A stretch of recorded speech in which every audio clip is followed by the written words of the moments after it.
Blade and Sorcery is a game. How the you know this?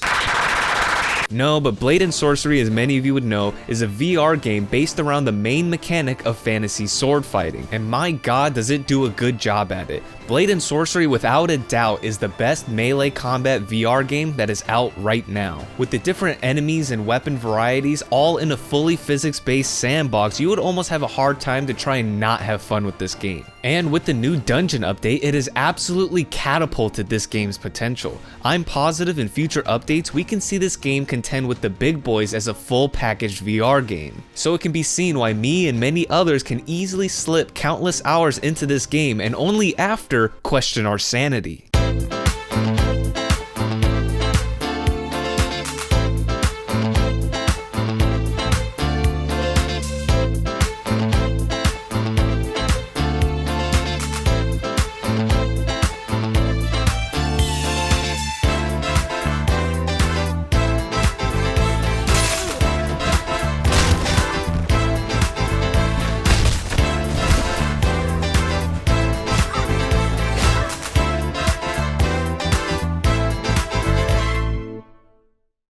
But for as fun as busting a move on lifeless corpses is, I have a confession to make. Though I put quite a bit of time playing this game, honestly I've only spent a small fraction of this time playing the game. Cause you see, Blade and Sorcery, to me at least, is not a fantasy sword fighting game. Because in my eyes, Blade and Sorcery is a climbing game. And not only that, it's the best VR climbing game that is out right now.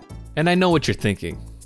You really play this game as a climbing game? Yeah, baby! And the reason why is because this game has some of the best game mechanics for a climbing game, such as little things like you have to shake your hands to sprint, making parkour runs much more engaging, and also the strength in your arms. While other games that actually have a parkour game mode, they'll only give your arms the strength of what arms should be. And of course that seems reasonable because you know arm equals arm, right? But these games forget some of the most important limbs on your body, which is your legs. And of course you can't use your legs in VR unless you're a weeb on VR chat, but Blade and Sorcery's arms are perfectly tweaked to account for the strength in your legs, making climbing much more responsive, so you don't have to constantly wrestle with your character to get over a ledge. Huh.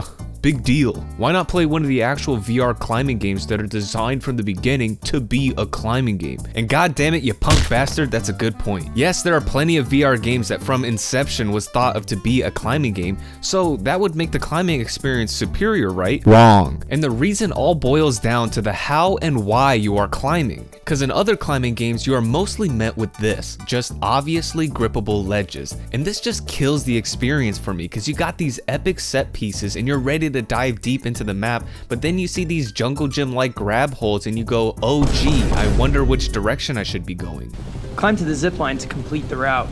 Start by grabbing the first hole. I like to solve the puzzle. To complete the route. Start by grabbing the first hole. Yeah. Alright, come on. Come on. Alright. And jink. Alright. And that was the scud, world record. Bruh. Cool. But in Blade and Sorcery, they do things differently, because while Blade and Sorcery also has obvious parts of the map that scream at you that they're climbable, but in reality, everything in the map is actually grippable. And this has to do with the final and most important mechanic that makes this such a special climbing game. It's that the corners of the polygons that make up the world need to be at a sharp enough degree in order to grip and use to climb. It's as if the programmers who coded their game didn't want to map every single climbable grab point on every map, so they just opened up their script editor and just went, alright, if polygon corner is less than 150 degrees, enable grab function. Else.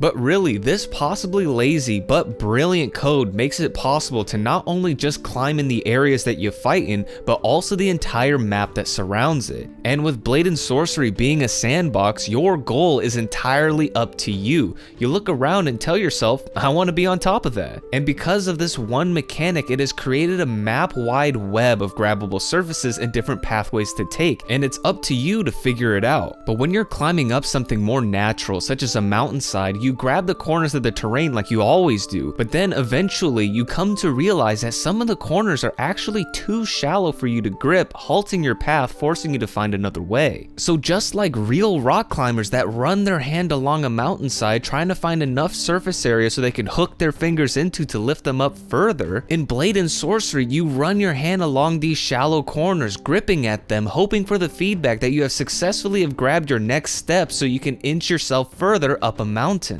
And this instantly separates the difference between natural and urban climbing, making the challenges completely different. Because climbers can look at a construction crane and see it as a big playhouse, but in rock climbing there is an art to finding your next hold. To them, it's not just do you have the athleticism to lift yourself up a mountain, but do you also have the dexterity to hold yourself in the same spot with one hand while the other is spending 10 minutes to find the next rung of this jagged razor sharp ladder. And Blade and Sorcery perfectly replicates not only the mental strain of rock climbing, but also slightly the physical strain, because I'm not a rock climber. The only climbing I've done is in and out of bed. But to play Blade and Sorcery, I use the index controllers, which require you to use a certain amount of force to grab things, causing my hands to tire. And also sometimes when climbing up a mountainside that slopes just enough, your virtual body actually starts to block you from reaching up further with your other hand. And to counter this, I had to crouch down in real life just to get the clearance to move further. So there I am looking like a jackass, but being in this position for 30+ minutes with the fatigue well kicked in, I was more immersed than ever. It just gave me that haptic-like feedback for what rock climbers must go through. And once you get to the top, there is no greater feeling. I mean, just look at me, I'm busting with joy. But this feeling of self-accomplishment to me is the key reason why Blade and Sorcery is the best climbing game. In other games, you're supposed to climb, but in Blade and Sorcery, if it isn't obvious by the lack of textures and map design around here, is that you're not supposed to be here. All of this is just kind of an oversight, and because of that, you get the feeling that the map itself is working against you, quite literally like the real world we all live in. But even with all of that, I still did it. I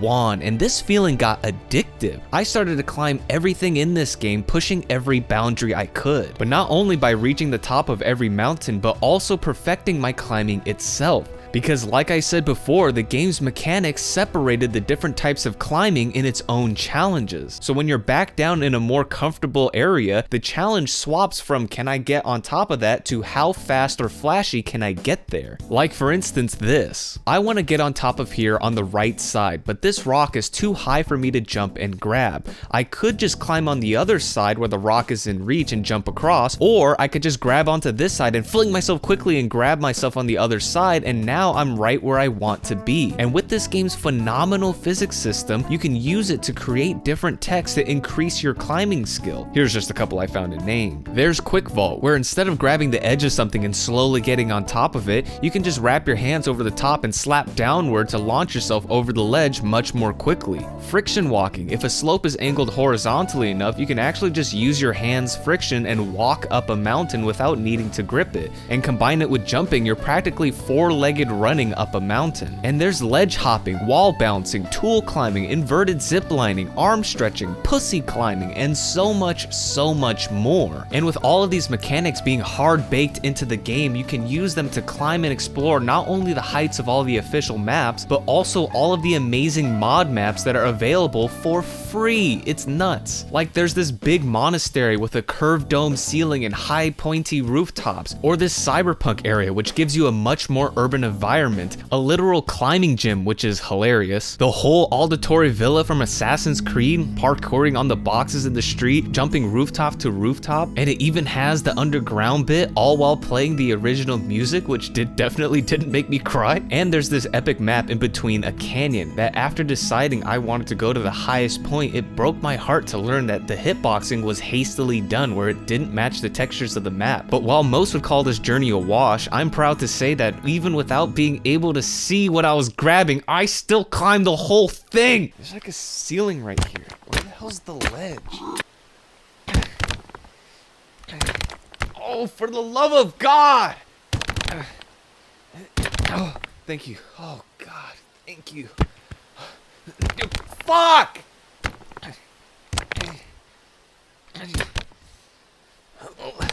Okay. I might be able to stand here. Oh. Okay. Oh my God. Finally. The hitboxing here sucks too. Jeez, I'm gonna fall right in here. Why is there a toilet up here? Who the fuck puts a toilet up here? Well, I might as well. That's a shitty view. But with all the different possibilities that are achievable, it of course brings to light the missed potential of this game. Because of course, this isn't a climbing game. This was made for sword fighting. All of the attention are on these little arenas where said sword fights take place. But in these areas, there's actually such a huge map that surrounds each one, and it sucks that this vast space of land isn't utilized in any other way other than backdrop. Like, just imagine if this map was actually explorable and you can do things in each of these towns and enemy bandits can ambush you in the woods or something. Just, the thought of it just gives me the biggest VR boner. But of course, like many of you are probably thinking, that's not what this game is. That I'm the only one who thinks playing the game like this is even cool, so why would they even want to cater to my needs? And you're right again.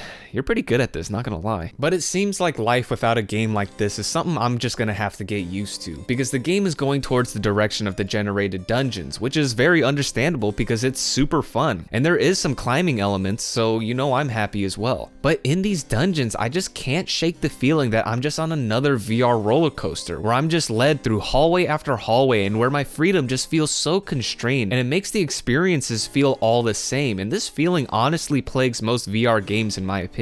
So I thought, where could there be a middle ground to give the sense of freedom while also keeping the medieval combat as a priority? Well, after a recent update on the map The Citadel, we saw some visual changes to the surrounding area of the map. And in this backdrop, a little town which looked under attack caught my eye, and I wanted to see if I could even go there. And after a long journey of running along the side of a mountain, I was actually there. And this scene with the boats in the water and the crashing of the waves on the shore, it was surprisingly beautiful for an area that wasn't even supposed to be explored. Like, I mean, there's the actual map where all the content is, but I'm getting off topic. The view of the Citadel is not what I wanted to show you. It's this. And actually, in this town, none of the objects or buildings actually have collision. Your hands just phase right through them. And why would they, right? All of them, except for this town wall blocking me from getting into the town, as walls do. And me being me, I wanted to get over this wall. But it was too smooth for me to grip. There were no corners for me to grab, giving me no chance of getting over. To where miraculously, while trying to get more friction, I grabbed one of my daggers and accidentally stabbed the wall, and it actually pierced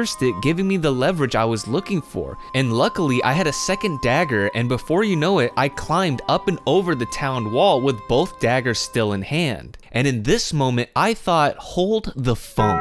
Are you telling me I just did a Northman Viking style raid and it's not even part of the main game? And it just got me thinking about, what if there was a map with a gated city that you had to break into and clear, with archers on the walls and guards inside ready to fight, and you had the full freedom to attack it as you like. You can either use your telekinesis powers to break open the main gates and charge head on, or like in my previous demonstration, scale the walls to infiltrate that way. And maybe not only that, but in this town there's a mine tunnel to explore, and that's where the auto-generated dungeons start. Oh my god, I'm gonna have a heart attack. But this wall to me just shows off this game's true potential. To have so much technical prowess, ingenuity, and even history in this one single action just proves that this game is just moments from deviating from being just a horde mode game to something truly special. And I know this is possible because while I was browsing for mod maps to climb in, I ran across this one called the Valthume Towers, where you have these heavily guarded set of towers that you have to get on top of to grab the loot and make your way back down. That's it. You're dropped here, the towers are there, figure it out. And this mod to me does everything right by utilizing all of the game mechanics perfectly, from climbing to stealth and combat. The feeling of lurking in the shadows, hitting a stealth kill and disposing of the body, finding a way up the tower off the main walkways to avoid detection, and after you get to the top, you fight your way back down and make a mad dash to the exit. And after it's all done, you look back to the towers and you get the same feeling of self-accomplishment that I have felt by reaching all of the heights of Blade and Sorcery. But still, with a product like this, I believe whichever direction Warfrog chooses to take, I'm confident that it'll knock our socks off. Because Blade and Sorcery is the best sword fighting game, and Blade and Sorcery is the best climbing game. But hell, it's pretty damn close to being the best VR adventure game, and I can't wait.